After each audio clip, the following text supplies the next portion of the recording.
Lelembut Gunung Cikuray. Assalamualaikum warahmatullahi wabarakatuh. Kali ini saya akan bawakan cerita dari Mas Didit ya.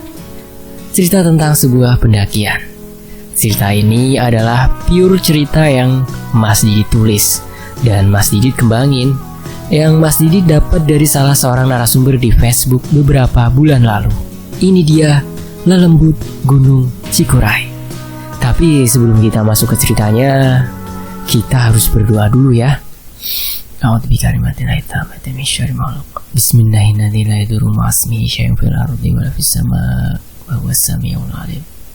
Allahumma sholli ala sayyidina Muhammad sallallahu alaihi wasallam.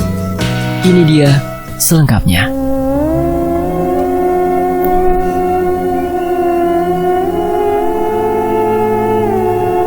Kisah ini baru-baru aja terjadi, tepatnya tanggal 17 sampai 18 Oktober tahun 2020. Semoga dari kisah ini kita dapat mengambil apa arti sebuah tata krama di sebuah tempat. Ini dia. Sosok itu berjalan menjauh sambil memeluk dirinya sendiri. Ia menggigil kedinginan, lalu menghilang di antara gelapnya malam. Sedikit saja kesalahan, sukmaku perlahan dapat menghilang, sebelum akhirnya aku bisa saja benar-benar kehilangan nyawa. Masih ingat tentang wanita sang pecinta alam yang hilang Desember tahun 2009 lalu di Gunung Cikuray? Menurut penuturan dari berita, wanita itu hilang setelah ditinggalkan oleh seorang temannya untuk ikut mencari air menyusul temannya yang lain. Ada dugaan kalau dia terjatuh ke jurang. Akan tetapi, sampai saat ini, jasadnya sama sekali tidak pernah ditemukan. Ada dugaan lain juga kalau wanita itu berpindah alam dibawa oleh lelembut Gunung Cikuray. Semua upaya yang telah dilakukan keluarganya, tapi itu semua sia-sia. Tidak ada yang tahu keberadaannya kini, dan hanya doa yang mampu mengiringi kehilangannya. Ini kesaksianku, benar aku merasakannya, nyata, dan tak pernah akan terlupakan selamanya. Tanggal 17 Oktober tahun 2020. Masih hangat diingatan, kala itu aku mendaki Gunung Cikuray bersama temanku, Agus. Ini semua berawal dari rasa penasaranku. Dan aku mempunyai tekad kuat untuk menginjakan kaki di atas puncaknya. Aku ingin menikmati pesona alam Cikuray, menyegarkan isi kepalaku dari semua kepenatan rutinitas sehari-hari. Aku tinggal di kota Subang bersama temanku Agus. Perjalanan dari Subang aku mulai pada pukul 4:30 pagi. Pagi sekali memang, tapi apa boleh buat, jarak antara kota Subang dan kota Garut terbilang jauh. Aku tidak ingin terlalu siang sampai di sana. Sekitar 5 jam waktu yang dibutuhkan olehku untuk sampai di pos pendaftaran Kiara Janggot. Jalur pendakian ini adalah salah satu jalur pendakian di Gunung Cikuray, selain jalur pemancar dan Bayongbong. Awalnya, semua terasa asyik, karena Agus adalah seorang yang humoris. Ia selalu melempar candaan kepadaku. Candaannya tak sedikit mengundang gelak tawaku. Canda tawa itu membuat suasana pendakian tidak terasa garing. Ya, awalnya tidak terasa garing karena banyak cerita humor. Namun pada akhirnya, semua itu berbalik menjadi banyak cerita horor. Oh ya, sebut saja namaku Iis.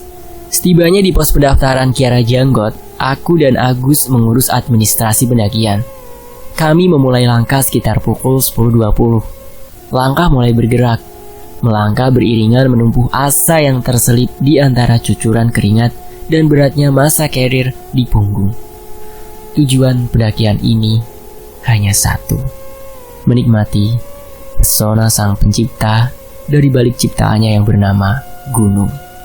Bukan untuk ditaklukkan, sama sekali tak ada niat untuk itu, karena sesungguhnya manusia tak pernah bisa menaklukkannya.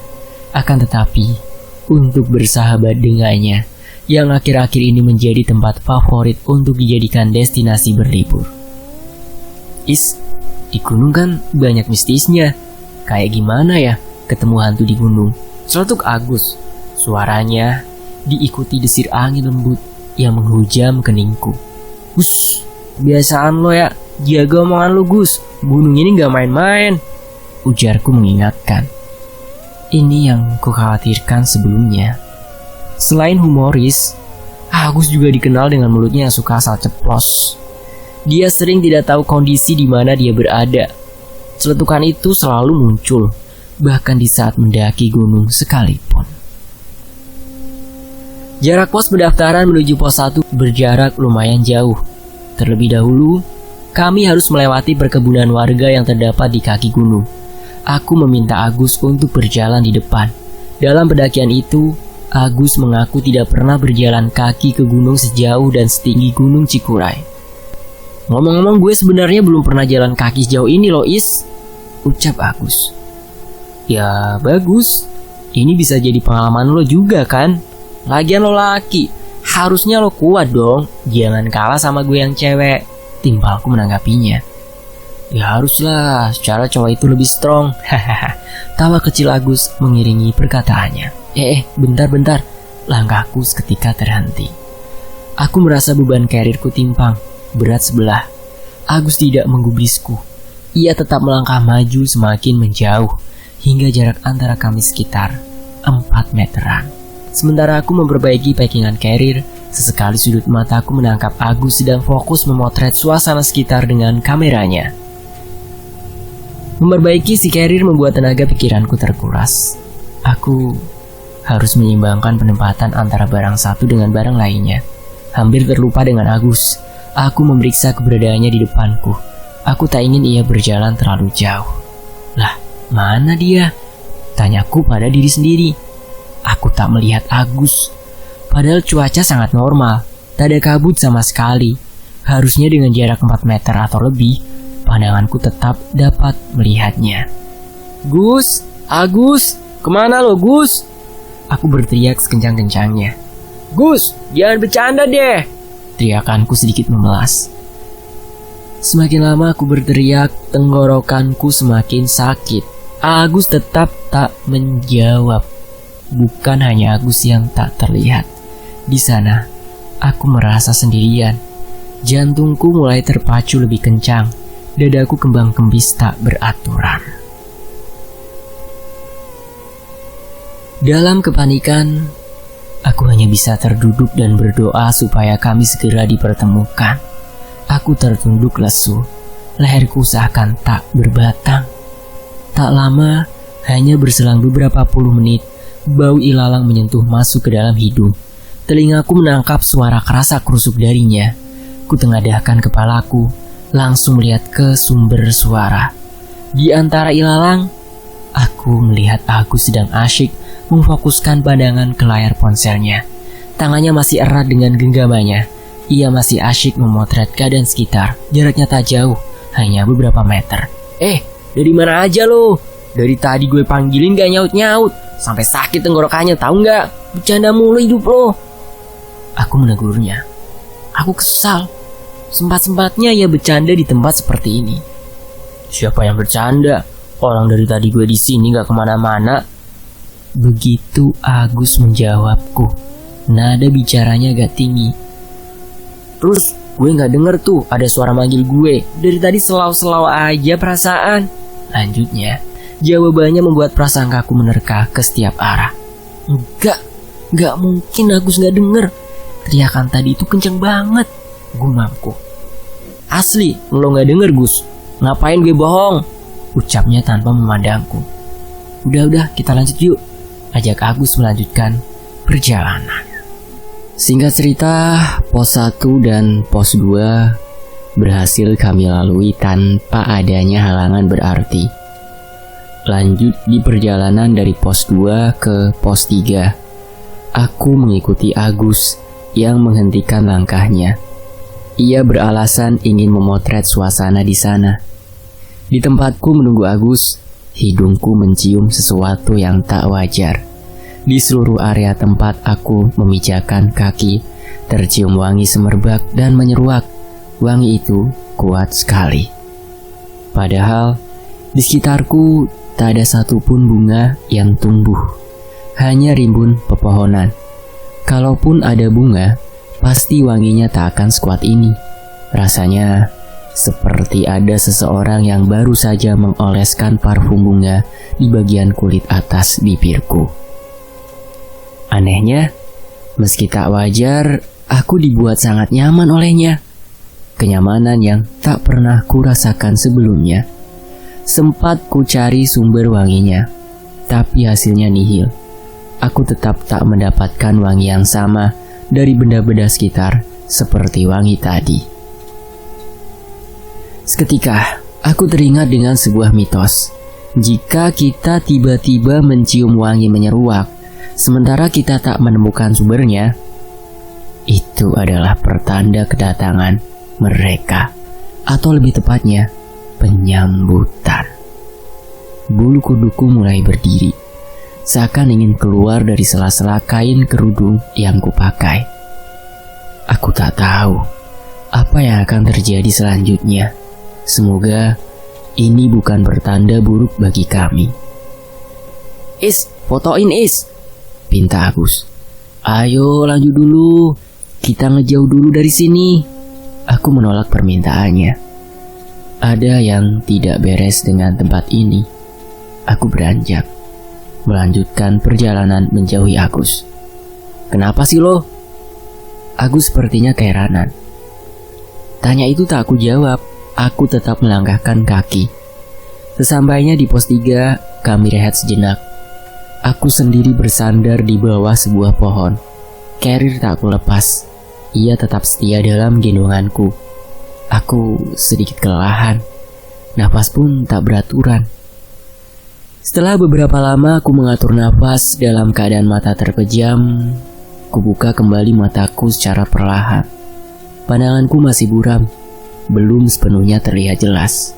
Tapi samar dapat kulihat, tepat dari arah depanku, ada sesosok wanita duduk di sebuah ranting pohon yang di bawahnya tepat mulut jurang menganga melebar. Perawakannya persis denganku. Ia melambaikan tangan. Ia seperti menghipnotisku. Aku terkesima dibuatnya. Merasa terpanggil, aku beranjak. Kakiku melangkah menghampirinya. Is, lo mau kemana? Itu jurang. Lo Is, lo kenapa?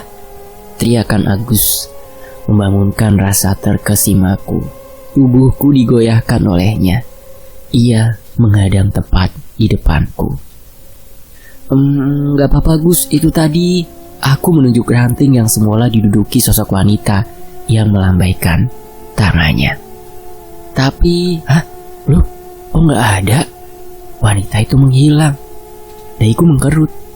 Apaan sih? Tanya Agus keheranan sembari menoleh ke arah ranting yang kutunjuk. Enggak, udah lupain, kita lanjut jalan aja, kataku. Kemudian kuputuskan melanjutkan perjalanan menuju pos 4. Di tengah-tengah perjalanan, suasana kembali tidak beres. Aku merasa diikuti oleh seseorang dari belakang. Langkahku beberapa kali sempat terhenti, melihat sekitar dan memastikan, namun tak kutemui siapapun.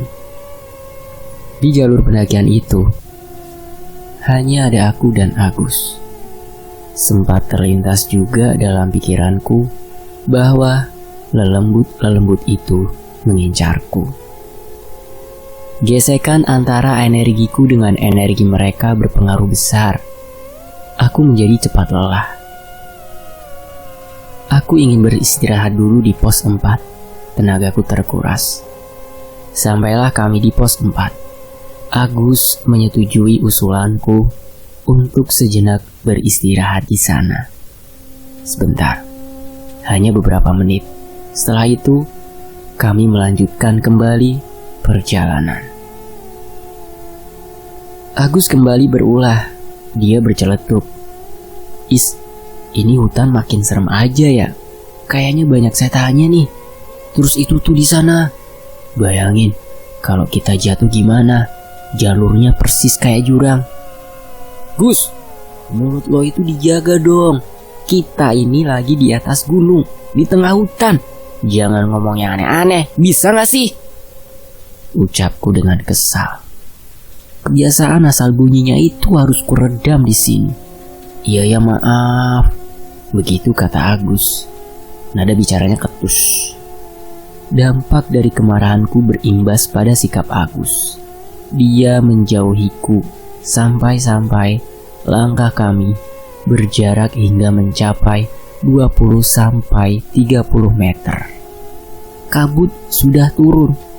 Aku khawatir ia akan segera menebal dan pandanganku menjadi terbatas dibuatnya.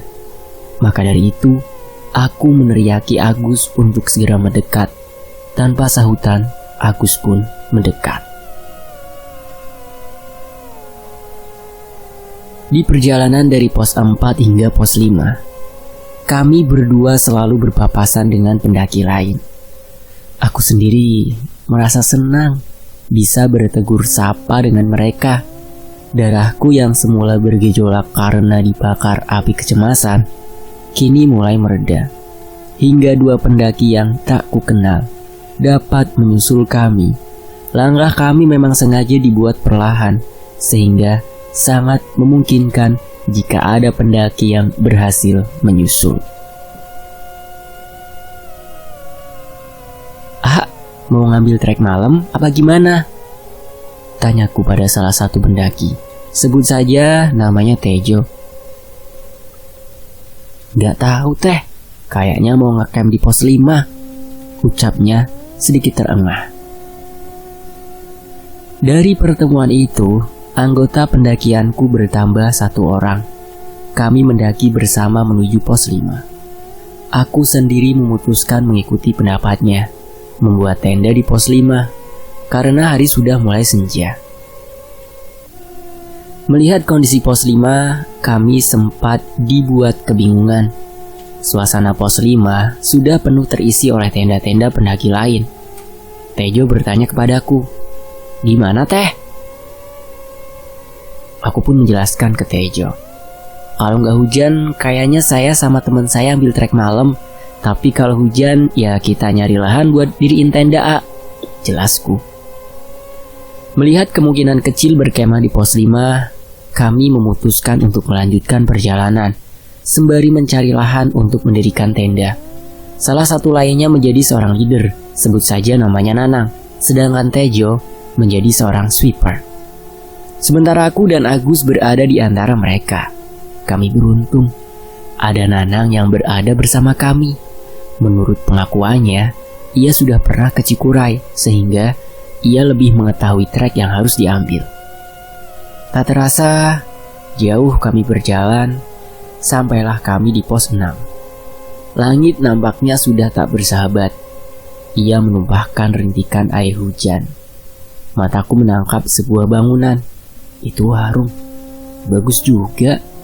Di area seperti ini, ada orang yang berbaik hati yang membangun warung, sehingga pendaki sepertiku tak perlu khawatir kehabisan perbekalan. Melihat area strategis di dekat warung, aku mengusulkan untuk membangun tenda kepada kawan-kawanku. Tanpa sanggahan, mereka menyetujuinya. Tenda selesai didirikan. Segera ku seduh wedang jahe dan mie instan favoritku, sekedar untuk menghangatkan badan. Angin gunung menembus bajuku, merangsek masuk ke dalam pori-pori. Tak ada kata yang keluar dari mulut kami, hanya suara benturan antara sendok dan nesting, dan rintikan air hujan yang terdengar menggema. Pikiranku tiba-tiba saja berkelana. Aku jadi memikirkan hal mistis yang terjadi padaku di jalur pendakian tadi. Berusaha aku palingkan, namun tak bisa. Aku hanya bisa mengikisnya sedikit-sedikit. Posisi tendaku sendiri berada di paling pojok area itu. Sedikit saja kecerobohan dan gerakan berlebihan, tendaku dapat terperosot ke dalam jurang. Mentari semakin tenggelam, langit berganti hitam. Pandangan menjadi semakin remang, sepi, sunyi tetap menemani. Tak ada aktivitas dari pendaki lain. Mungkin mereka sama sepertiku, meneduh di dalam tenda. Semakin larut, hawa dingin yang ikut masuk ke dalam tenda membuatku seketika terlelap.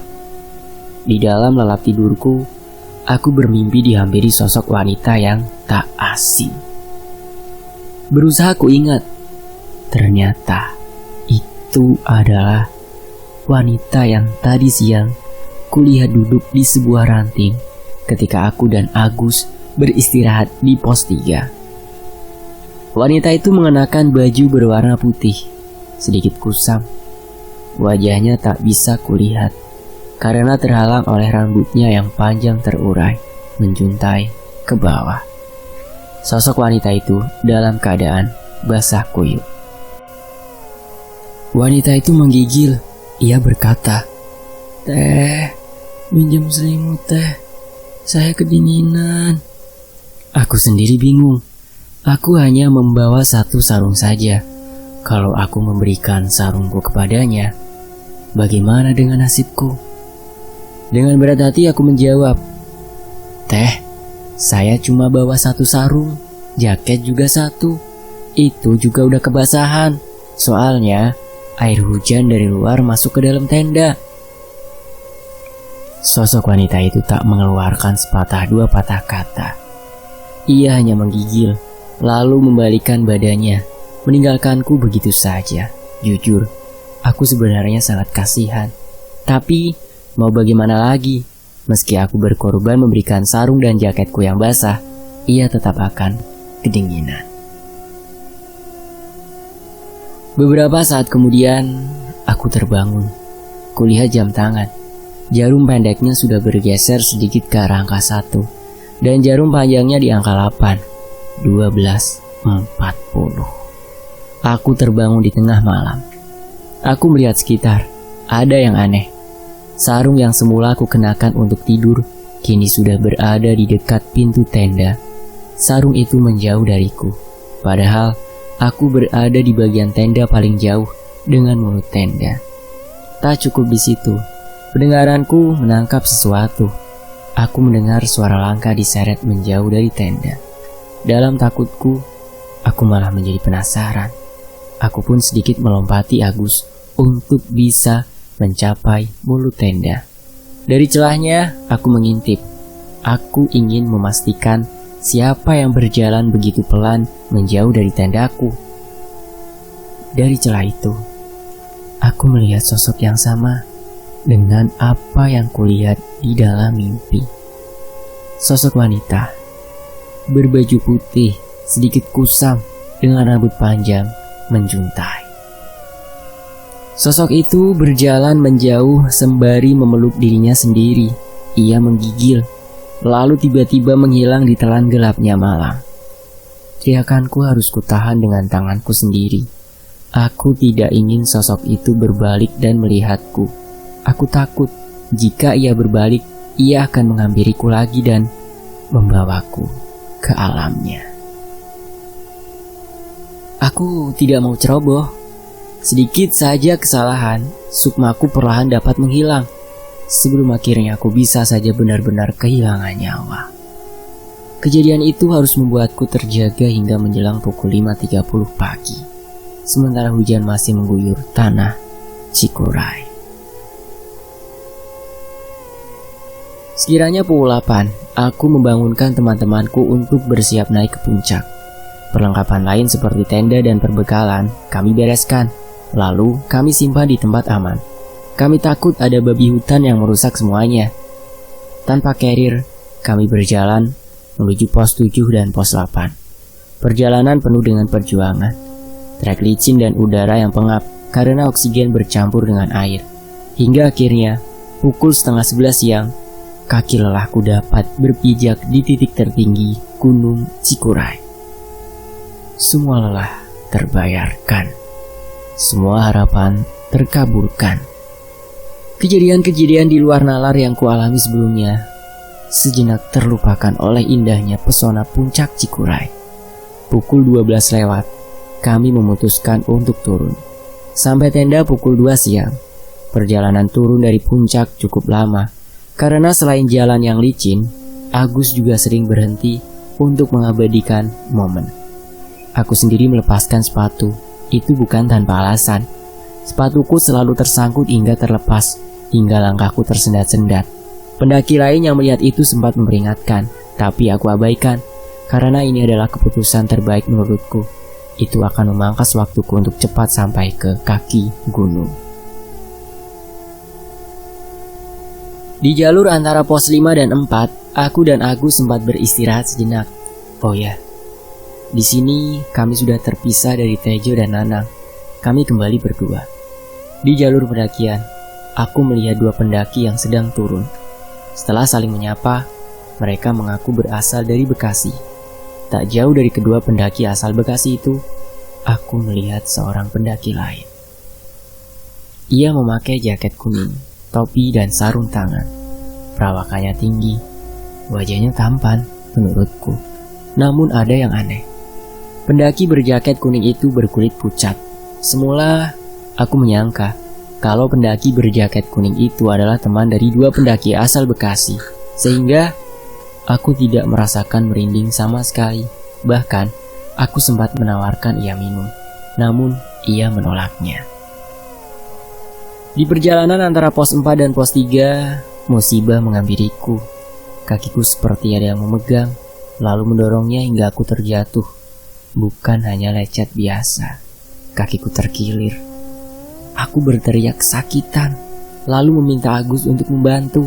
Aku merasakan jelas ada sebuah tangan yang memegangi kakiku dengan kuat dan mendorongnya.